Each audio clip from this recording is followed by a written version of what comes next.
خالی پیالی ایک جاپانی حکایت۔ ایک نوجوان علم حاصل کرنے کے شوق میں ایک مشہور جاپانی استاد کے پاس گیا۔ اس نے کہا، استاد محترم، میں چاہتا ہوں کہ اب مجھے اپنا سارا علم سکھا دیں۔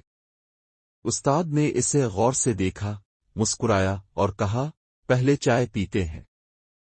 انہوں نے ایک پیالی نکالی اور چائے انڈلنی شروع کی۔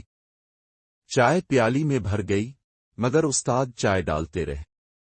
چائے بہہ کر میز پر گرنے لگی، نوجوان گھبرا گیا۔ اس نے کہا، استاد جی، پیالی تو بھر گئی ہے، اب مزید چائے نہیں ڈالی جا سکتی۔ استاد نے نرمی سے کہا، بالکل ویسے ہی جیسے تمہارا ذہن بھرا ہوا ہے۔ تم اپنے خیالات، تجربات اور غرور سے بھرے ہوئے ہو۔ اگر تم واقعی کچھ نیا سیکھنا چاہتے ہو تو پہلے اپنے ذہن کو خالی کرنا سیکھو۔ نوجوان کو استاد کی بات دل میں اتر گئی۔ اس نے محسوس کیا کہ سیکھنے کے لیے انکساری اور کھلے دل و دماغ کی ضرورت ہے۔ اسی دن سے اس نے عاجزی اور انہماک سے سیکھنا شروع کیا۔ وقت گزرا اور وہی نوجوان خود ایک بڑا استاد بن گیا۔ لیکن وہ سبق اسے ہمیشہ یاد رہا۔